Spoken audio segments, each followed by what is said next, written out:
We've all heard about the long-lost continent of Atlantis. Legends and myths stretching back many thousands of years talk of a lost land that vanished under the sea. Of course, its existence is still debated. Some believe the story is nothing more than an allegorical work used to convey Plato's vision for an ideal civilization. Others believe the story to be accurate, and one day the continent will be found. Plato relates the story of Atlantis in his dialogues Timaeus and Critias, and describes the Atlanteans as mighty warriors who inhabited a land larger than Libya and Asia combined. They conquered many parts of Europe and Asia, but one nation they could not defeat was the Greeks. This all occurred at around 9500 BC. Shortly after the defeat, both the Greeks and the Atlanteans suffered an unexpected cataclysm, which quickly submerged their lands and forever condemned them to the pages of history. Clearly, finding the remains of land that now resides on the ocean floor will not be straightforward. However, the search continues to this day and has become a lifelong quest for many ancient mystery investigators. One of the biggest problems with locating these lost lands is knowing where to look. A quick glance at the theories put forward just in the last 100 years would have us believe Atlantis is everywhere. Antarctica, the Sahara Desert, Crete, and Northern Europe are just some of the locations suggested as the home of the once mighty Atlanteans. Although the entire world has been mapped, it is a little-known fact that radar does not work well underwater. We rely on ships fitted with multi-beam radar to accurately picture what lies under our oceans. However, so far, even if we add up their total contribution, it only accounts for 5% of the world's oceans. We still don't know what could be resting on the remaining 95%. Still, long-forgotten lands have recently been found hidden on the ocean floor at Baia in Italy, Untitled Chapter in Israel, and Heraklion in Egypt, to name a few. So, it's exciting to think about what might be discovered in the next few decades as underwater scanning equipment improves. Another exciting discovery concerning sunken lands came from the coast of Rio de Janeiro in 2013. Scientists working for the Geological Survey of Brazil were dredging an area known as the Rio Grande Elevation when they came across some rather mysterious granite samples. Granite samples are only found on land, proving this area was once above water. Lead geologist Roberto Ventura Santos believes these samples prove a continent once existed between Africa and South America after the lands had drifted apart more than 100 million years ago. Ventura Santos later dubbed the find the Brazilian Atlantis. The theory was bolstered when a Japanese team using a human-crewed submersible located a giant mass of granite and a considerable amount of quartz sand 900 miles off the coast of Rio de Janeiro. While this may not be the Atlantis written about by Plato, it does prove that large land masses can exist hundreds of miles off the coast and remain undetected but for a lucky break. We need to ask what would happen if the ruins of Atlantis were actually found. Would we be told, or would the discovery remain secret, or perhaps attributed to a much later culture? Let's look at events that took place in 2013 off the Azores coast in Portugal. The story starts with Portuguese sailor Diocleciano Silva. While fishing off the coast of Terceira in the Azores archipelago, Silva noticed some highly unusual readings coming from his navigation equipment. This data is obtained using an echo sounder that pings sound to the ocean floor. The time it takes to return can determine the depth, size, and shape of the terrain below the vessel.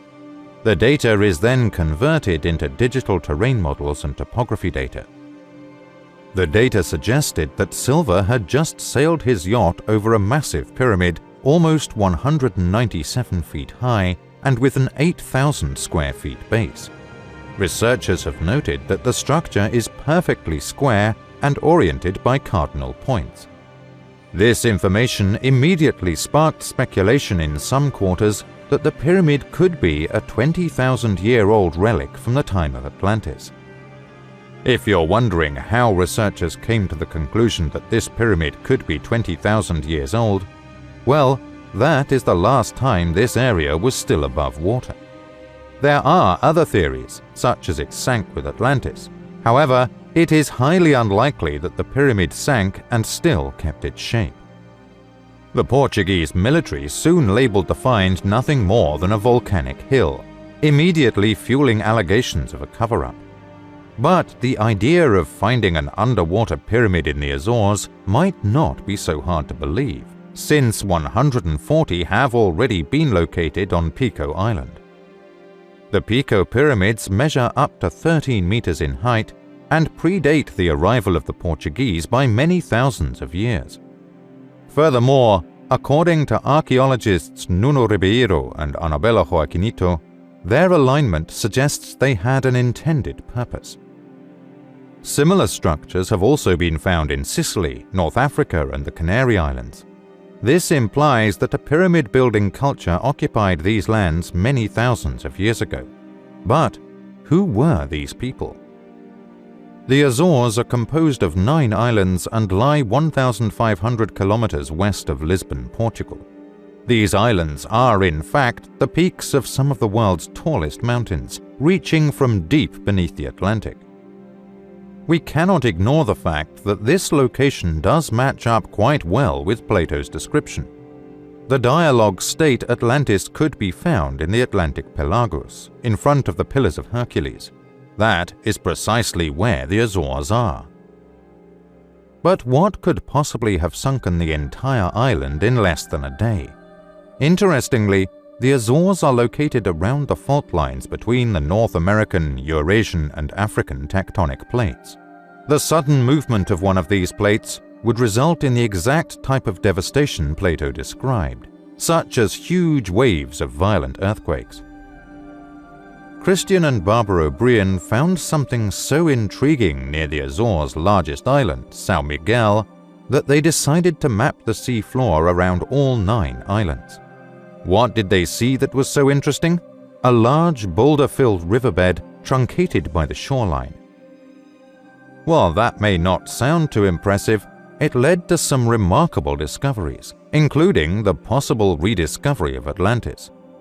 The results of their mapping revealed that what was once thought to be small rivers on the southern flanks of São Miguel were actually channels that stretched far out into the sea.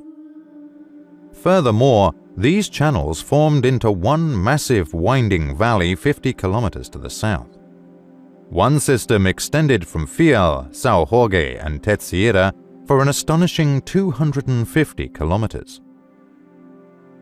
The discovery has mainly gone unnoticed, even amongst Atlantis researchers.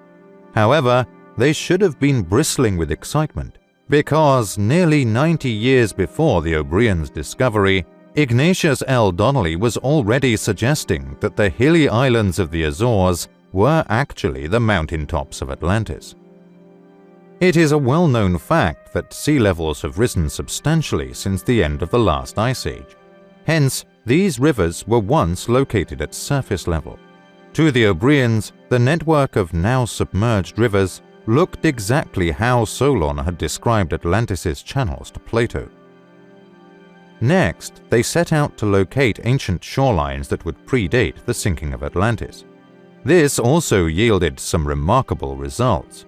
By studying the gradients and contours, they found an extensive plain of land that dipped sharply into the ocean floor on the south, but much less sharply in the north. After further calculations, they found that the south coast had sunk by 11,000 feet and the north coast by 6,000 feet. This landmass measures 500 kilometers from north to south and 700 kilometers from east to west. The O'Briens, therefore, believe that this landmass had tilted from north to south and then sank to the sea floor, leaving only mountain peaks above water. As mentioned previously, this is precisely what Donnelly described in his 1882 book Atlantis, the Antediluvian World. The Umbrians then reconstructed the landmass, raising the north coast by 11,000 feet and the south by 11,000 feet. The results of this reconstruction are so compelling, it's hard to believe that barely anyone knows of them. The landmass is around the same shape and size as Spain, with impressive rivers in curving valley systems. This, according to the Umbrians, is Atlantis, home of the Shining Ones. Much of what Plato wrote came from one of the most intriguing but largely overlooked men in history, the Egyptian priest from Sais. In his writings on Solon, Plato does not mention him by name, but later Plutarch names the aging priest as Sonchis, who lived in the 6th century BC. Plutarch says Sonchis is the most learned of all the priests in Egypt. Clearly, events in Atlantis predate Sonchis by thousands of years, so we have to wonder how he could describe these ancient empires, great wars, and natural catastrophes in such detail. For example, he described the elaborately constructed capital city as full of great temples and palaces, surrounded by enormous walls that protected the metropolis's inner citadel. Was the priest a member of the followers of Horus, the Shemsu Hor, the world's first known secret society? If so, how does this explain his knowledge of Atlantis? The Shemsu Hor were a group of semi-divine kings and priests whose role was to preserve and safeguard sacred knowledge. They were present in Egypt long before the dynastic Egyptians and remained there long after the gods returned to the stars. After the gods reigned in Egypt, we know that the Shemsu Hor reigned for a further 13,400 years. One author who did make some interesting connections regarding the destruction of Atlantis and the Shemsu Hor is Edward Malkowski, author of Ancient Egypt 39,000 BCE. Malkowski asked the question, is it possible that the Shemsu Hor were survivors of the cataclysm that ended the Ice Age and submerged Atlantis? Being the most learned of all priests, it is highly likely that Sonchis of Sais was a member of the Shemsu Hor. Consequently, it makes perfect sense that if the Shemsu Hor originated in Atlantis, the oldest priest would have known how Atlantis looked before it became submerged. Incidentally, the era of architecture in which Egyptian builders used enormous stone blocks ended around 2250 BC, around the same time the Shemsu Hor period ended. Is this a mere coincidence? Furthermore, many researchers have noticed something rather odd about Egyptian sciences, mathematics, astronomy, etc. They seem to have already been in place by the time of the Old Kingdom, which started 4,700 years ago at around 2700 BC. Where is the period of development for these sciences? The famous Egyptian language also seems to have come from nowhere. These facts imply the knowledge came from somewhere else, perhaps Atlantis.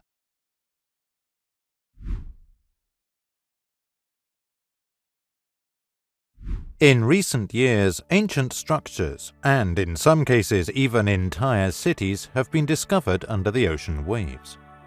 Despite existing for thousands of years below the sea, they often remain stunningly well preserved by the very water which destroyed them. These submerged cities point to a time when our oceans were quite different. Tales of sunken empires such as Atlantis and Lemuria have been present in societies worldwide for thousands of years. How much truth is in these ancient tales? Could there really be evidence of an ancient, advanced civilization from before recorded history lurking in Earth's oceans?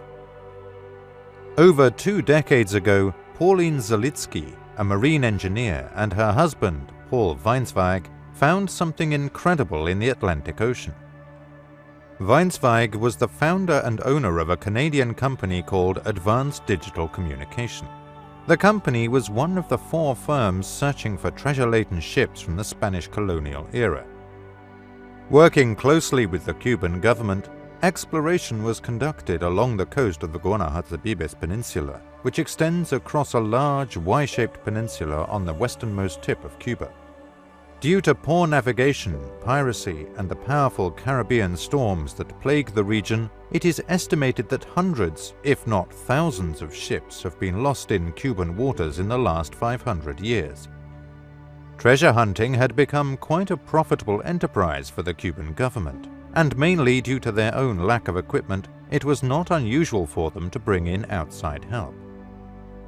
Using sonar equipment, the Advanced Digital Communication team covered 2 square kilometers at a depth of between 2,000 feet and 2,460 feet, when they noticed strange rocks and granite structures on the sea floor. The objects were symmetrical and geometrical stone shapes that closely resembled the remnants of an urban settlement. The site is located close to the edge of the Cuban shelf, an underwater geological feature that falls off sharply in a series of plateaus that drop to several thousand meters. The structures are located on one of these plateaus lying in around 700 meters of water. Further precision instruments such as satellite-integrated ocean bottom positioning systems, side-scan double-frequency sonar, and echo sounders were brought in. All detected the presence of shapes that resemble buildings, roads, and pyramids. On the 14th of May 2001, in Havana, Reuters of London announced to the world that Canadian ocean engineers had discovered an ancient city in deep waters off the west coast of Cuba. The structure's regularity was consistent with the layout of an extensive urban development composed of symmetrical architecture.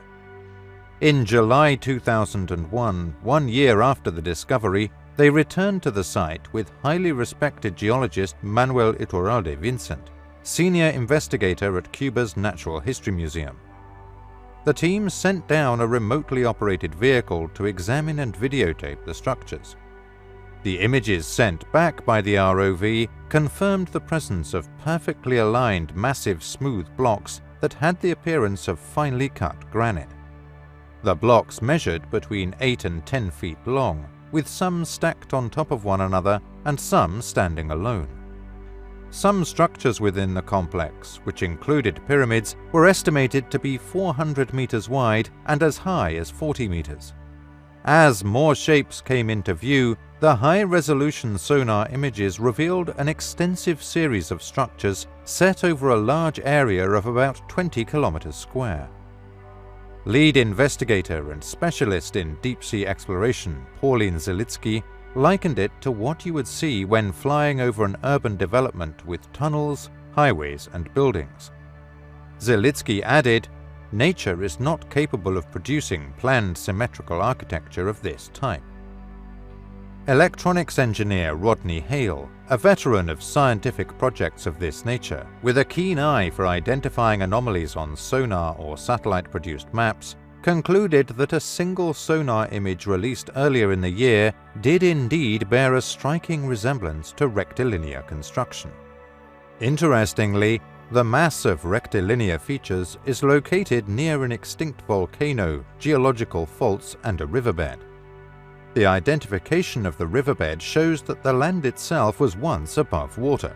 Moreover, despite the apparent risks, ancient human settlements can often be found around volcanoes. Volcanic land is very fertile. This means the soil close to volcanoes is excellent for growing different kinds of crops. Volcanic areas also offer easy access to heat from inside the earth, known as geothermal energy. Although the precise age of the underwater site is unknown, in 1966, Cuban archaeologists excavated a land-based megalithic structure on the western coast, said to date from 4000 BC. Based on that, other geological information, and the fact that the underwater ruins were near the land-based structures, they speculated that these buildings could be 6,000 years old. If that dating estimate proves accurate, it would mean that an ancient civilization had designed and erected these vast stone structures in the Americas only 500 years after human settlements first became organized in cities and states. So, if this was indeed an ancient city, who lived in it before its demise. Still photos were taken from the ROV videotape. They clearly showed symbols and inscriptions. Iturralde Vincent stated, "It is not yet known in what language the inscriptions are written. However, the sonar images seem to show a remarkable resemblance to the pyramidal design of Mayan and Aztec temples in Mexico."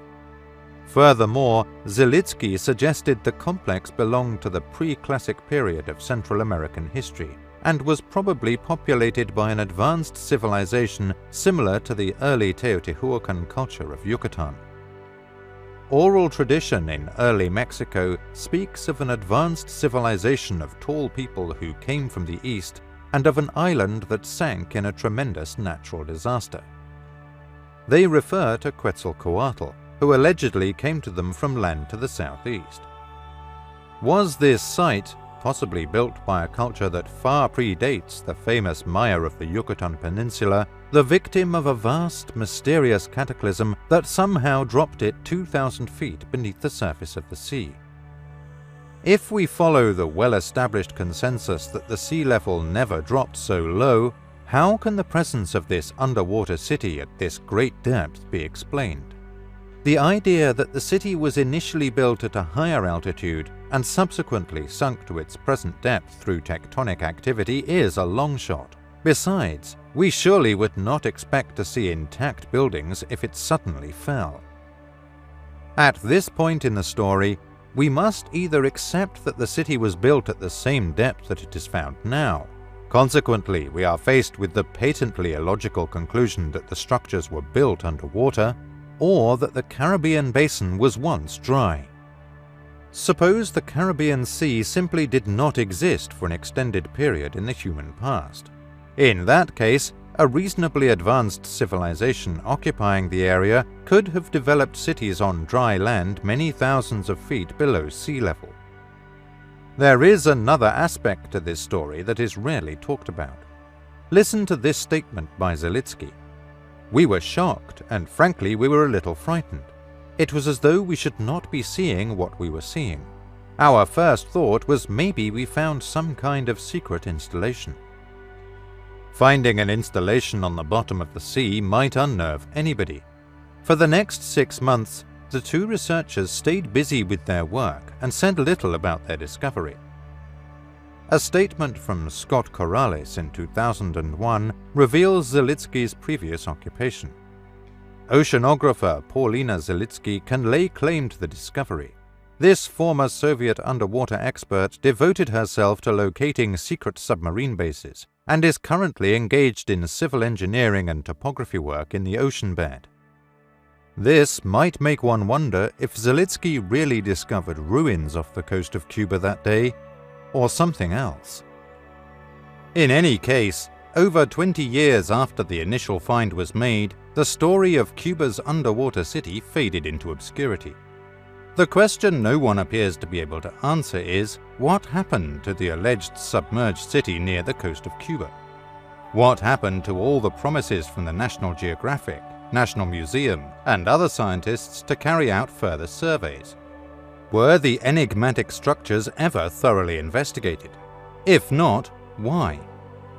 Is it possible that someone examined these mysterious sunken structures and the results have been hidden away? And why is it that such a dramatic discovery fell into obscurity so fast? An exciting find with regards to the Cuba-Atlantis theory comes from British researcher Andrew Collins. In 1952, a 2-page article appeared in the magazine Ecos entitled "Formo Cuba parte de la Atlántida" by Francisco Garcia Juarez. In the article, the press secretary of the Institute of Cuban Archaeology, or ICA, asked the question, did Cuba once form part of Atlantis? He revealed how members of the Institute investigated the idea that remnants of an Atlantean civilization might be found in Hispaniola and Cuba, a theory offered to them by Egerton Sykes, a world-renowned expert on Atlantis. Sykes had written an introduction for a revised edition of Atlantis, the Antediluvian World, the all-time classic written by Ignatius Donnelly and printed for the first time in 1882. Sykes was also the editor-in-chief of a journal propounding Hans Höbinger's cosmic ice theory entitled simply Atlantis, which appeared as a partial translation of the previously mentioned Ecos article. According to Sykes's translation, the ICA concluded that the most plausible location where evidence of the Atlantean civilization might be found was the Punta del Este cave system in Uruguay. In one cave, steps were found that led up to an alcove used by priests to watch the movement of the stars. Furthermore, petroglyphs found inside the caves displayed astronomical data, which connected them with the origins of the Maya calendrical system. Thus, the chance that Cuba was a staging post for the migrations by the Maya into Central America should not be ignored. Moreover, the translation stated, "At Camagüey, on the south coast of Cuba, there are numerous partially submerged mounds called canalles, which could have been places of shelter for primitive humans. There are various artifacts here that have never been sufficiently investigated. Numerous remains found here suggest evidence of a sudden end due to some sort of catastrophe. The artifacts include spherical stones, stone balls, and rods with forked ends resembling snakes. The lack of large monuments may simply mean they have not yet been seriously looked for." The article by Sykes concerning the earlier feature in Cuba's Ecos magazine was brought to Collins's attention by Dean Clark. He studied under Egerton Sykes and was granted permission by Sykes's widow to quote segments from some of the articles found in Sykes's Atlantis journal. After Sykes peacefully passed away in Brighton, England in 1983, the ARE inherited his library of files, books, and correspondence, which are today housed in the ARE library. With the help of Laura and Greg Little, Collins found the original Sykes's translation of the Ecos article and the original 1952 Cuban article written in Spanish. Humberto Martinez, a trustee of ARE, was able to make a translation of the entire article. Apparently, Sykes had told the ICA that if Cuba did form part of Atlantis, its archaeologists would find step monuments or ziggurats and methods of cutting and orienting large rocks. Cuban archaeologists confirmed that they had observed all of these things in Cuba.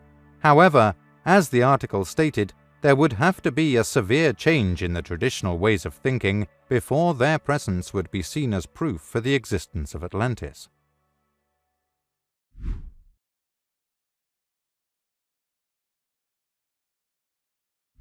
Thanks to substantial technological advancements such as remote sensing and satellite imagery, the world's ocean floors and deep lakes are no longer a complete mystery to us. In the last 10 years alone, there have been more underwater discoveries than there have been in the entire history of marine archaeology.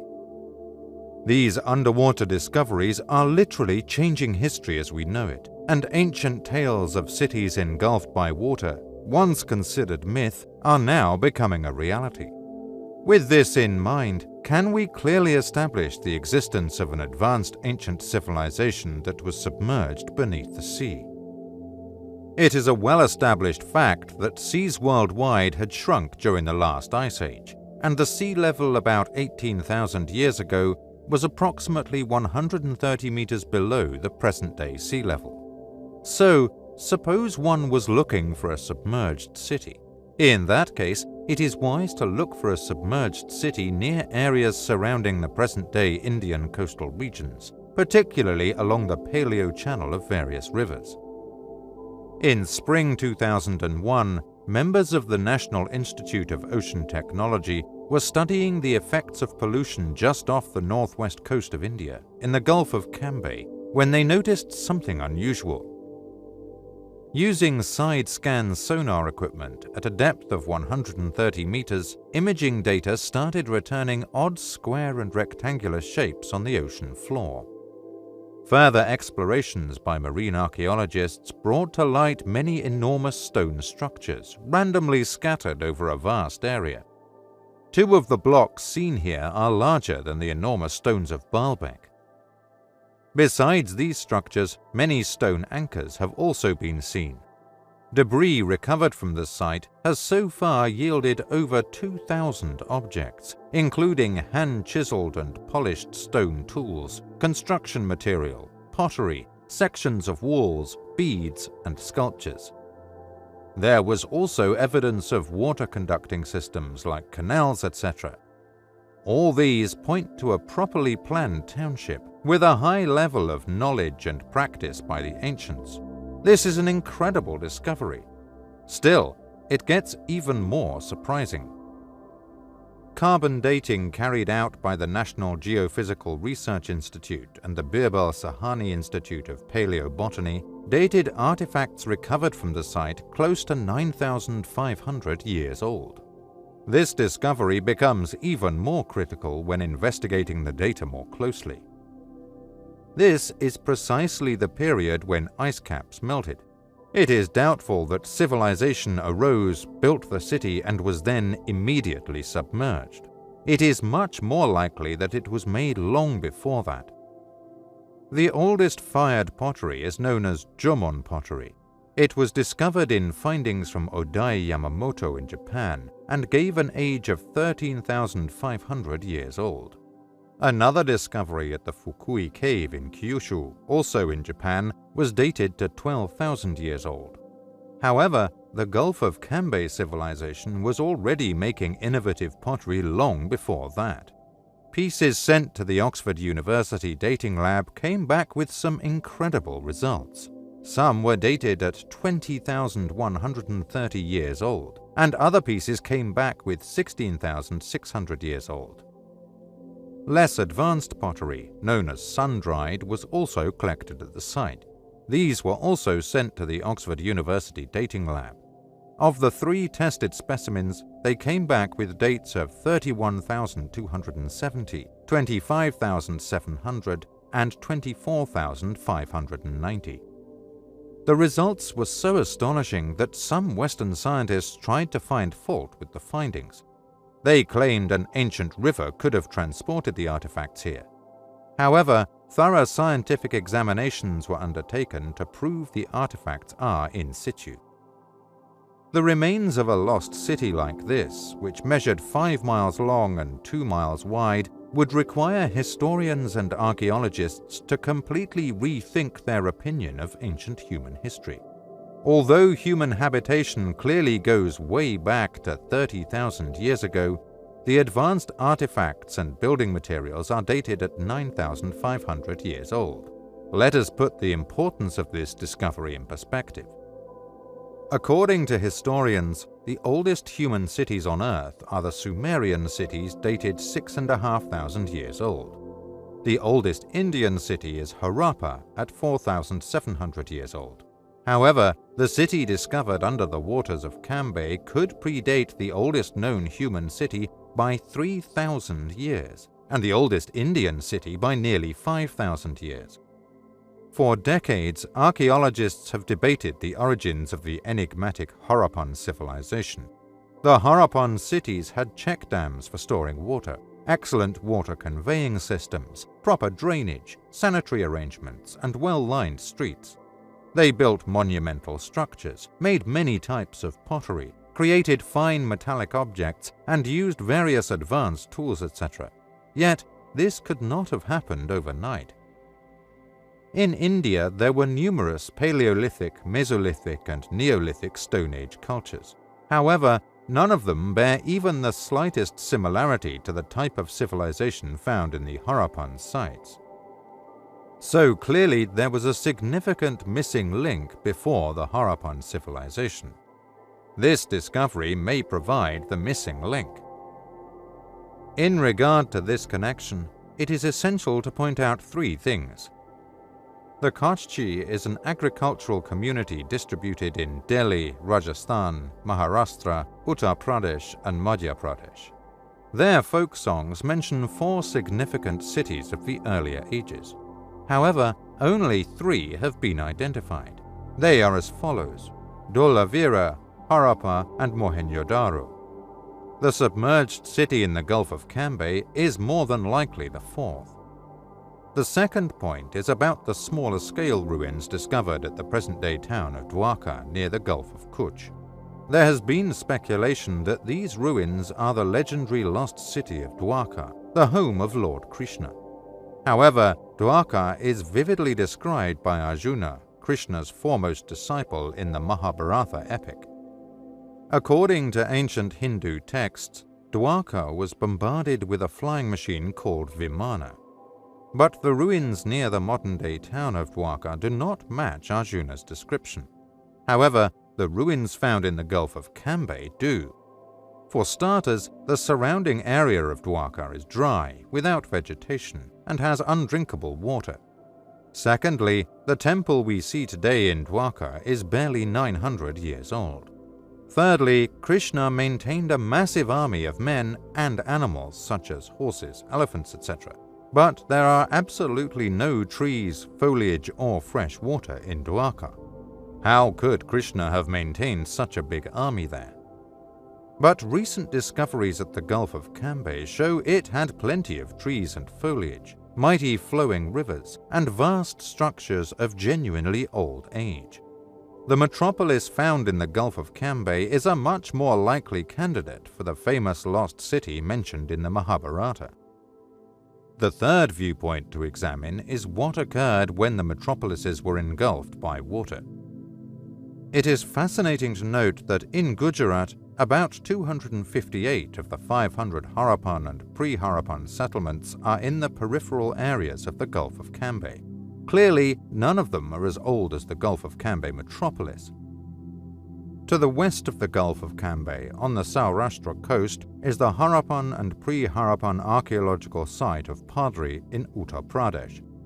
It was established by Deccan College researchers, a college specializing in archaeology, Sanskrit, and linguistics, that the Chandraji River originally flowed west but was tilted towards the east by large-scale structural changes, so it is now flowing eastwards into the Gulf of Cambay. By connecting it to the southern Paleo Channel and extending it, it runs to Somnath Nagar, formerly known as Prabhaspatan, and Prabhaspatan is, of course, the pre-Harappan site discussed in the Mahabharata epic. The Paleo Channel to the east is understood to be an extension of the present-day Tapi River. Before drifting and forming the Gulf of Cambay, the river Tapi was obviously flowing right up to Prabhaspatan. Instead of the Arabian Sea, it now falls into the Gulf of Cambay. After the Gulf of Cambay's submergence, the people who survived seem to have spread outward all over Gujarat and then to the neighboring areas, establishing a continuing and growing culture of the Harappan type. Evidently, the prehistoric civilization that evolved and expanded in the present-day Gulf of Cambay was the precursor to the following Harappan civilization so well known to history. This incredible prehistoric metropolis in Cambay endured for 6,000 years, from 11,000 BC to 5,000 BC, making it the most ancient and most prominent city not just in Asia, but also in the entire world. However, substantial data supports the presence of humans from at least 31,000 BC. They were evolving and developed a great previously undiscovered civilization that was eventually submerged by the flood, giving credence to global flood myths. These findings prove that the Harappans, who prospered across Pakistan and northwest India from about 3000 BC, were the descendants of an advanced mother culture who flourished at the end of the last ice age, but was then engulfed by rising sea levels before history began.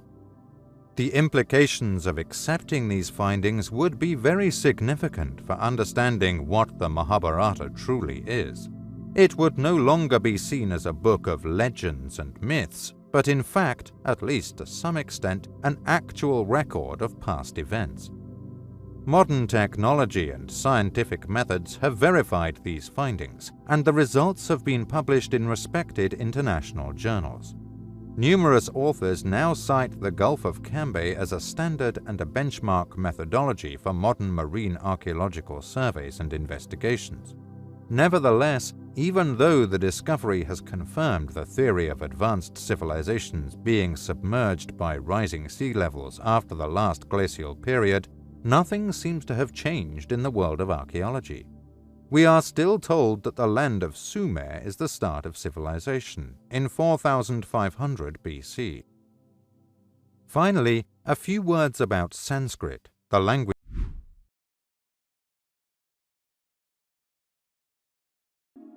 Following the dramatic rises in sea levels after the last ice age, it is inevitable that more and more evidence of advanced ancient civilizations will be discovered on the continental shelves, shallow seas, and possibly even further out in the oceans. Peoples in ancient times were not much different from those of today. They preferred building their settlements near to the sea for precisely the same reasons as we do: ports for the ships, seaborne trade, such as fishing, and a simple liking for living near the seaside on coastal plains. Most of the coastal plains of the last ice age have long since been underwater. Therefore, we can confidently predict that the remains of many ancient civilizations will be found under the world's oceans. The Yonaguni Monument. The rectangular stone ziggurat-style building discovered under the sea off the coast of Japan could be the first evidence of a previously unknown Stone Age civilization. The monument is 600 feet wide and 90 feet high, and has been dated to at least 8000 BC. This makes it an incredible 6,000 years older than the Great Ziggurat of Ur, one of the oldest and best preserved monuments from ancient Mesopotamia. How do we know the age of these ruins? It is reasonable to assume that the Yonaguni Monument was not carved underwater. This area has experienced significant rises in sea levels during and since the Ice Age. Based on well-established standard curves of sea level rises in the region, as recently as 8,000 to 10,000 years ago, the Yonaguni Monument would have been above local sea level. Thus, we can suggest with some confidence that if the Yonaguni Monument is a man-made construction, then it must be at least 10,000 years old. This would put it in line with the sunken Indian city of Dwarka, Göbekli Tepe, and certain monuments in Egypt. Discovery of the Yonaguni Monument. The structure was discovered under 75 feet of water in 1985 by Japanese diver Kichachiro Aratake. While diving in the waters off the southern shore of Yonaguni Island, Aratake saw what appeared to be a man-made terraced structure with a spiral staircase. Believing he had discovered a sunken city, Aratake announced his discovery. Closer inspection by marine archaeologists revealed enormous rectangular formations with strikingly perfect 90-degree angles, including straight walls, steps, and columns. Over the following years, experts descended upon the site to determine whether the structure was natural or man-made. The man-made versus natural formation debate. So, is it an ancient monument, the remains of a legendary city swallowed by the ocean thousands of years ago, or is it a natural rock formation? Archaeologists and geologists are still at loggerheads 30 years later, and during that time it's been the subject of several books and documentaries. In 1996, Professor Masaki Kimura, a professor in geology at the University of the Ryukyus, began to survey the structure. He concluded that the mysterious 5-layer structure is man-made and provides evidence for an advanced prehistoric civilization living in Japan 10,000 years ago. According to Kimura, the object has not been manufactured by nature. If that had been the case, one would expect debris from erosion to have collected around the site, but there are no rock fragments there. Kimura said it was too early to know who built the monument or its purpose. The structure could be an ancient religious shrine, possibly celebrating an ancient deity resembling the god Nirai Kanai, whom locals say gave happiness to the people of Okinawa from beyond the sea. This could be evidence of a new culture, as there are no records of a people intelligent enough to have built such a monument 10,000 years ago, he said. This could only have been done by a people with a high degree of technology, probably coming from the Asian continent where the oldest civilizations originated. There would have to have been some sort of machinery involved to have created such a huge structure. The discovery of what appears to be a road surrounding the building was further evidence that the structure was made by humans, he added. The Japan Times, on July 19, 2000, also linked the site to ancient myths and legends of the Okinawa region. In Okinawan folklore, there are tales of traditional gods and a land of the gods called Nirai Kanai, an unknown faraway land from where happiness is brought. Kimura said the Yonaguni Monument may have been built to serve a similar deity. In 1999, Robert Schoch, professor of geology at Boston University, stated, "It basically looks like a series of huge steps, each about a meter high. Essentially, it is a cliff face like the side of a stepped pyramid. It's a fascinating structure," he said. It's possible that natural water erosion combined with the process of cracked rock splitting created such a structure. Many popular science magazines published this quote of Schoch. However, they omitted a few sentences saying, "But I haven't come across such processes creating a structure as sharp as this. We should also consider the possibility that the Yonaguni Monument is fundamentally a natural structure utilized, enhanced, and modified by humans in ancient times. The Yonaguni Monument may have been a quarry from which blocks were cut, utilizing natural bedding, joint, and fracture planes of the rock, and then removed to construct other structures which are long since gone." Schoch's theories have a basis. The island contains evidence of very ancient human habitation, including tombs and other structures artificially carved from the bedrock.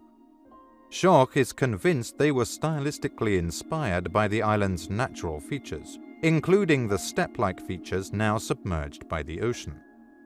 This solution is consistent with traditional Japanese culture, and in fact, numerous and awe-inspiring structures are found on dry land all around the Japanese mainland and islands.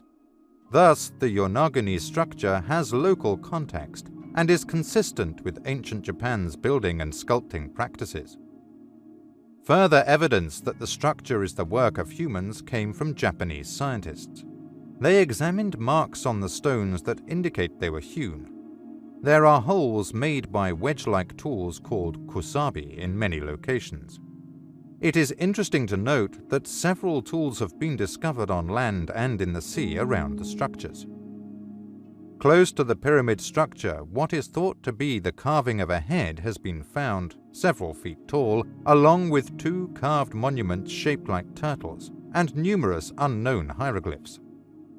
Surrounding the monument's base is a jumbled array of stone blocks, some arranged in the classic 2 uprights and a lintel common to many megalithic sites. This appears to render the theory of natural formation implausible. Other evidence presented by those who favor an artificial origin includes 2 round holes on the edge of the triangle pool feature and a straight row of smaller holes that look like an abandoned attempt to split off a rock section using wedges. This technique for splitting rock was reasonably common in the ancient world and is still evident in ancient quarries worldwide. The discovery of similar but smaller stone mounds found nearby adds to the already mounting evidence that the Yonaguni monuments are man-made. Like the main building, these mini ziggurats are made of stepped slabs and are about 10 meters wide and 2 meters high. Toru Ouchi, an associate professor of seismology at Kobe University, supports Kimura's hypothesis. Ouchi said that he has never seen tectonic activity having such an effect on a landscape, either above or below the water. "I've dived there as well and touched the pyramid," he said. What Professor Kimura says is not exaggerated at all. It's easy to tell that those relics were not caused by earthquakes. Teruaki Ishii, professor of geology at Tokyo University, said the structure dated back to at least 8000 BC, when the land on which it was constructed was submerged at the end of the last ice age. Ishii also believes the structure could be part natural, part man-made. British archaeologists are, however, cautiously enthusiastic about the discovery. Jim Mower, an archaeologist at University College London, said, "If it is confirmed that the site is as old as 10,000 years and is man-made, then this is going to change an awful lot of the previous thinking on Southeast Asian history. It would put the people who made the monument on a par with the ancient civilization of Mesopotamia and the Indus Valley." The location of the Yonaguni Monument. There is also something extraordinary about its location and makes it more than a mere anomalous archaeological site. The Yonaguni Monument is perfectly parallel to the famous triangle. The triangle is just one of 12 such bizarre locations across the planet called the Vile Vortices. The monument is in one of these vile vortices known as the Dragon's Triangle or the Devil's Sea. You can draw a line from the Bermuda Triangle to the Dragon's Triangle on a map, and it will make a perfectly parallel line. From ancient times to modern, there have been bizarre stories surrounding the Dragon's Triangle.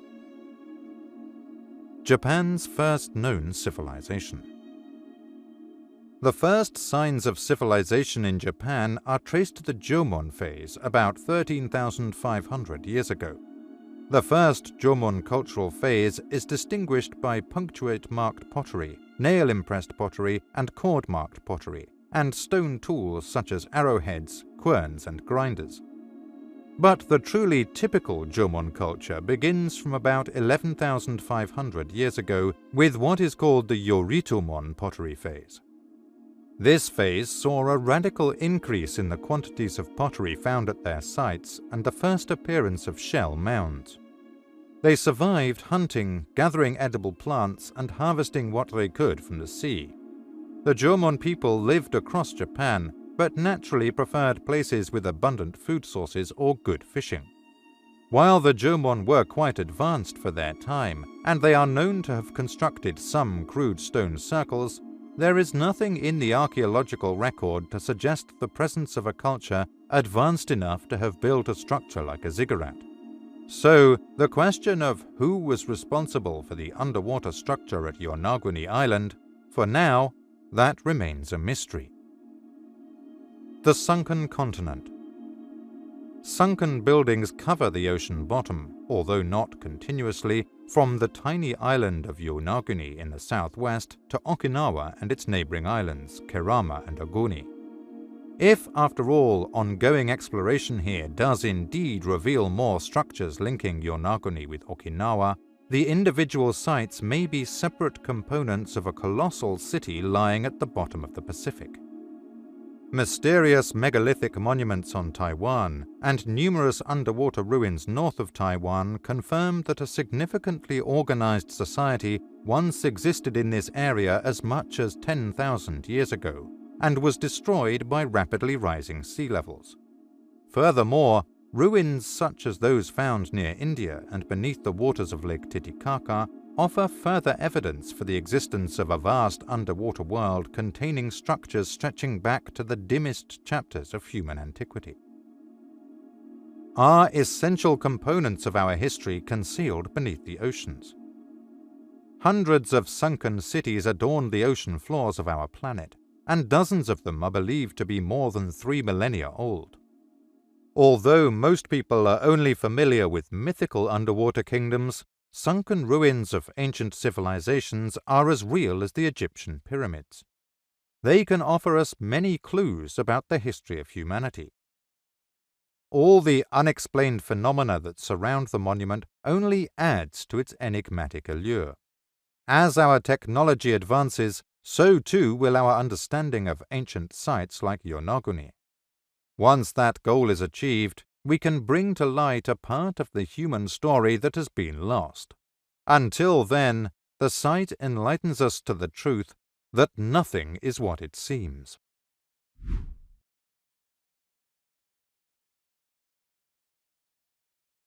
When most ancient civilizations were still in their Stone Age, Indian culture was highly advanced in its thinking, spirituality, and technology.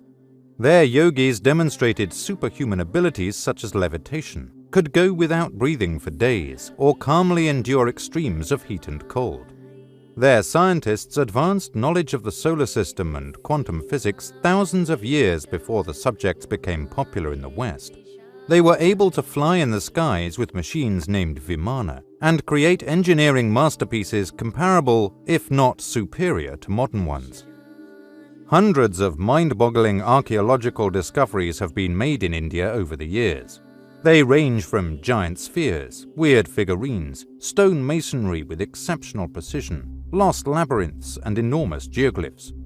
The country and its long history are genuinely fascinating. Yet, there are a few things about India that the world doesn't know, mainly because they are not widely reported outside the country.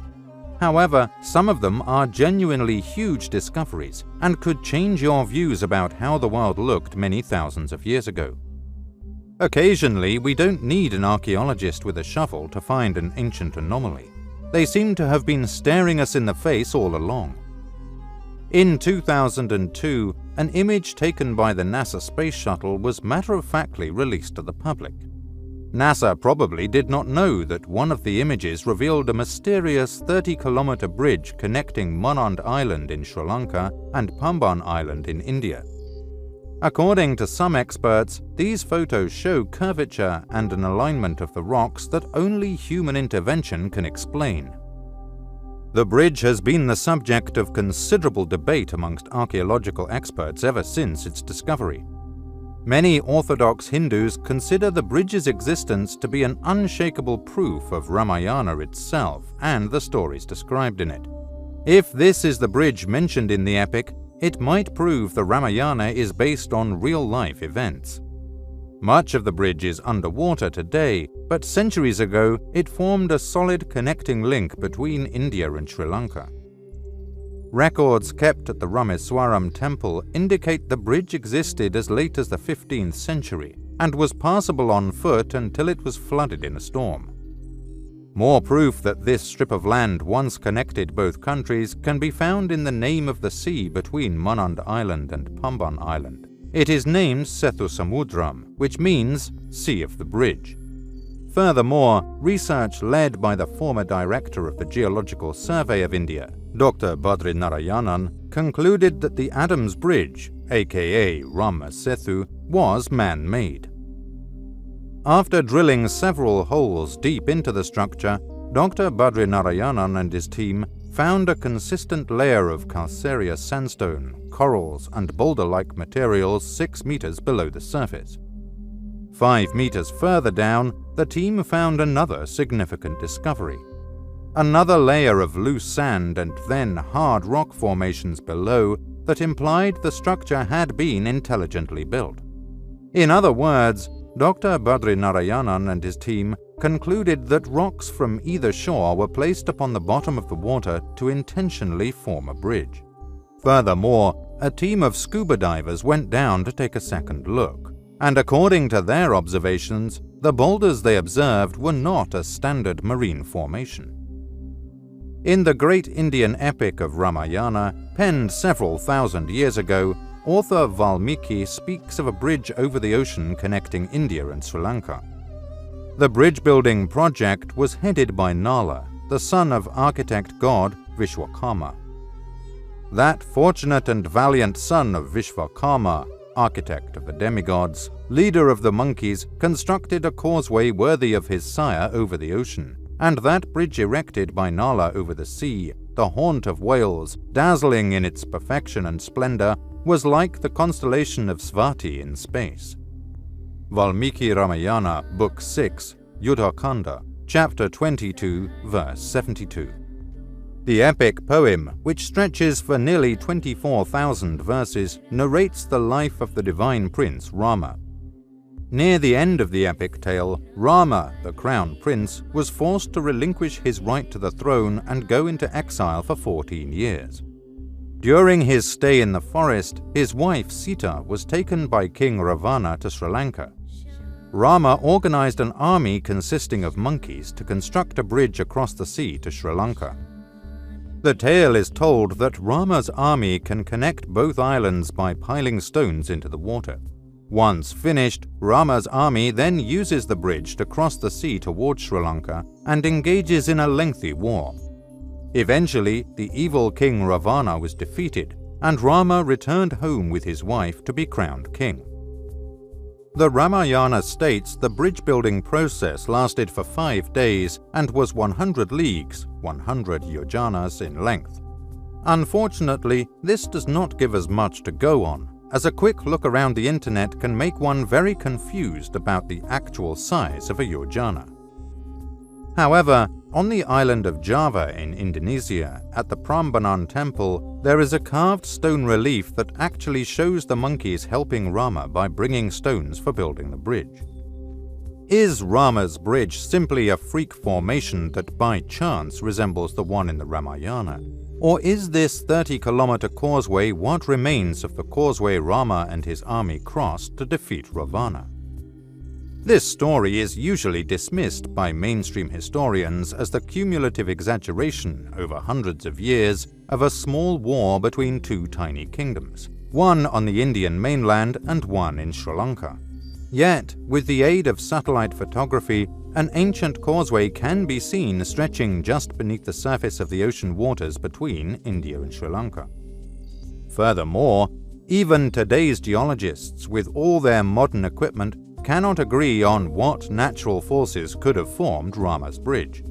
Currents depositing sand have been ruled out, since seasonal shifts in ocean currents take away any sand deposited earlier in the yearly cycle.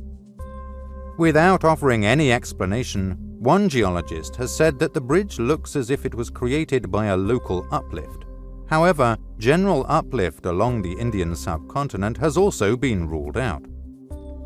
Could Rama's powers have included attunement to the elemental forces that shape the earth? The possibility that Rama created this land bridge is obviously highly speculative, but the exploits of demigods preserved in oral traditions and myths from around the world, including moving mountains, parting seas, and using mantric powers so powerful that they could destroy the earth, are often explained away by mythologists and archaeologists as the natural tendency of storytellers to exaggerate. These tales nonetheless come down to us from the age of Treta Yuga, when man had great powers. The geological age of the bridge has also been extensively studied.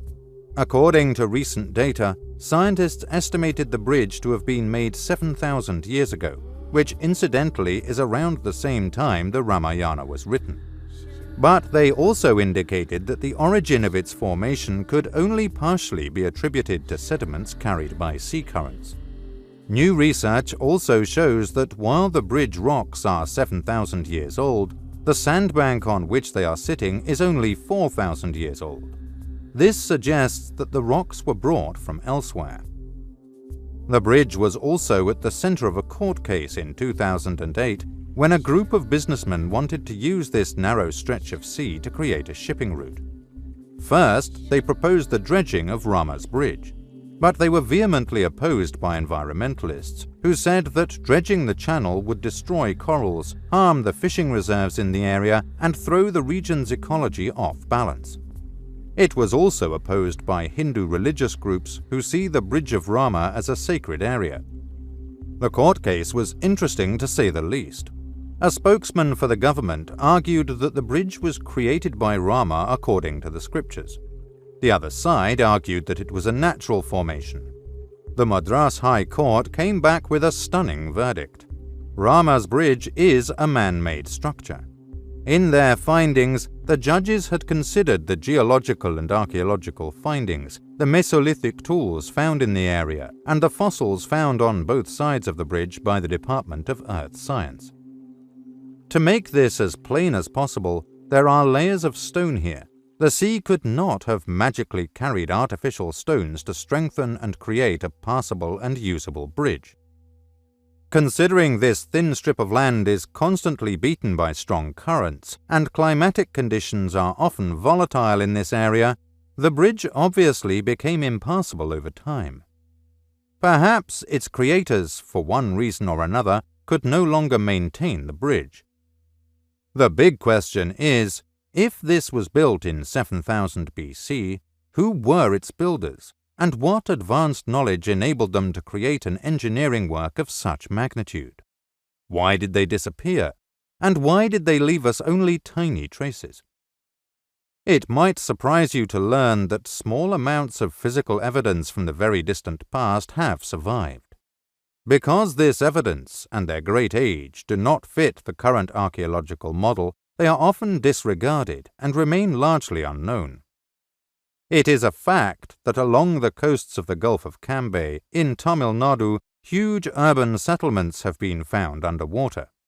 These ruins show not only traces of a forgotten civilization, but traces of a very advanced one too. We know the survivors of this city spread out all over India. Some go further and claim the Cambay civilization are the precursors to the Mohenjo-Daro culture. Is it possible the remnants of the Cambay civilization gradually moved southward after leaving their cities 12,000 years ago due to rising sea levels after the last ice age? There is absolutely no doubt a very advanced civilization lived in India many thousands of years ago. However, as we see so often, a combination of humanity's collective amnesia and the obliterating power of natural forces have combined to effectively eliminate all but tantalizing glimpses of the eras before our current cycle. We have scattered pieces of a puzzle that are slowly taking shape. Together, we are rediscovering this lost historical memory. P.S. Some suggest the bridge is 1,700,000 years old, which most people will think of as crazy. But remember, almost anything is possible. Michael A. Cremo once described his meeting with a former naval officer named Alexander Rudenko. On a Baltic Sea beach in the Kalinin region of Russia, Rudenko discovered a piece of amber. This particular piece of amber was remarkable for enclosing a tiny piece of a woven fabric. Therefore, the fabric inside had to be at least 25 million years old. As we said, anything is possible.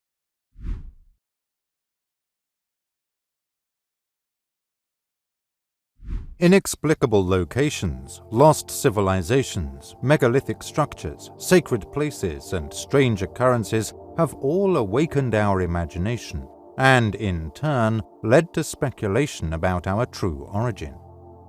Is there one area that encompasses all of this and more? The answer is yes, and it is located off the coast of the Bahamas. In 1968, while diving, Joseph Manson Valentine, Jacques Mayol, and Robert Angove encountered the paved road, now called the Bimini Road or Bimini Wall. After their initial discovery, the site was visited often by countless divers, researchers, and scientists, further revealing the existence of a series of plazas or foundations parallel to the enigmatic path.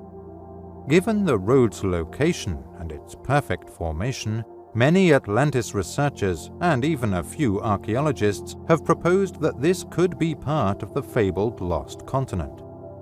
The discovery was also instantly signaled by some as the fulfillment of a 28-year-old prophecy concerning the reappearance of Atlantis. We are, of course, referring to Edgar Case's 1940 prediction, in which he claimed that Atlantis would rise again in 1968 or 1969. His exact words were, "Poseidia will be among the first portions of Atlantis to rise again. Expect it in 68 and 69, not so far away." Case further added that Bimini is the highest point of western Atlantis.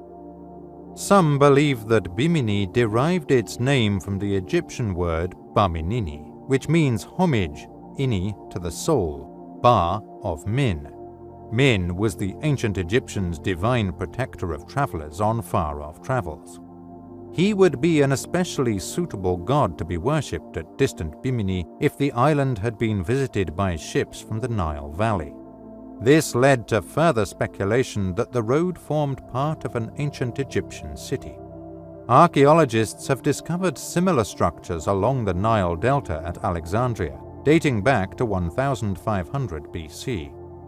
It is possible that either the Egyptians visited the Bahamas over 5,000 years ago, or voyagers from Atlantis visited both locations. A French specialist, Pierre Carnac, passionately believed these are the ruins of Atlantis. In his book, History Begins at Bimini, he states, "The pillar style we see here reminds us of the Phoenicians and the piers their old Mediterranean harbors. To reduce strong winds, empty spaces between the pillars. The pier of the Byblos harbor is built in the exact same manner." Other ruins have been sighted off Bimini nearly 100 miles from the shore, including what appears to be a great arch, vertical walls, and the foundations of a pyramid. At least one area is composed of enormous stone blocks that appear to have been built using a technique known as polygonal wall construction. Polygonal wall construction, or as it's more popularly known, Cyclopean masonry, is one of the oldest forms of stonemasonry known to man. It's also the sturdiest. The type of masonry can be seen at many famous sites worldwide, such as Giza, Pumapunku, Machu Picchu, Sacsayhuaman, and Ollantaytambo, just to name a few. The Bimini ruins are not the only submerged ruins to have been found near the Caribbean islands. There have been many discoveries of submerged structures in recent years, and even entire cities which remained undetected for thousands of years. Pilots have reported carved staircases in the steep continental shelf off northern Puerto Rico. A bewildering array of stone structures were also discovered just off the coast of Cuba, and according to Charles Berlitz in his book Mysteries of Atlantis, a whole city lies just off the coast of Haiti. Also, 10 miles north of another island in the Bahamas called Andros, pilots have photographed structures on the ocean floor that look like large circles of standing stones, like Stonehenge. From these incredible discoveries, it would appear that part of the continental shelf of the Caribbean and the Atlantic was once dry land until it sank below the sea. Not everyone believes these underwater features are human-made. However, Berlitz, Dr. Manson Valentine, the American archaeologist and oceanographer, and many respected researchers strongly disagree. In a strongly worded statement, Berlitz pointed out, "Beach rock does not form great blocks which fit together in a pattern, nor does it have laid-out passageways running between sections of it." Berlitz closed his statement by saying, "Nor, above all, are natural beach rocks likely to be supported by stone pillars that were exactly placed under them." His last point referred to what may be the best evidence for Bimini being human-made: the stone pillars. With the mystery growing, scientists decided to date samples from the site, which only led to more confusion. Using radiocarbon dating, the scientists concluded that the date of construction is about 1500 BC. However, the uranium-thorium dating, commonly used for stones, implies the stones are at least 11,000 to 15,000 years old. In 2006, a team led by Dr. Greg Little found proof that Bimini Road is an unnatural formation and must be made by humanity. While the group was exploring the ruins at a depth of 10 meters, they discovered a second layer of square-cut rocks underneath the Bimini Road stones. The team also found a group of heart-shaped rocks, all with unnatural holes bored in their centers, some with several holes. Little believes these were probably used for anchors of some sort, and the Bimini Road may have been a type of docking wall. Gavin Menzies first proposed this theory in his 2002 book, 1421, The Year China Discovered the World. Menzies suggested that the road was a submerged emergency dry dock employed by a Chinese imperial fleet exploring the Caribbean between 1421 and 1423. Menzies also indicated that the vessels were caught in a storm and that to commence repairs, thus the fleet had to create a dry dock using their large rectangular ballast stones. Menzies believes that since sea levels were about 6 feet lower 6 centuries ago, the Bimini Road stones we now see underwater were once on North Bimini Island. Not far from Bimini, we have the remarkable story of Ray Brown, who claimed to have found a pyramid in the Bahamas in 1970. Brown was scuba diving with friends near the Bahamas when he became separated from his companions. He suddenly saw a strange pyramid shape looming up against the aquamarine light in trying to rejoin them. The pyramid stood 120 feet high, with only 90 feet projecting out of the sea floor's shifting sands. Brown noted how smooth the surface of the stone structure was. The joints between the blocks were almost indiscernible. While swimming around the capstone, which Brown thought looked like lapis lazuli, he discovered an entranceway.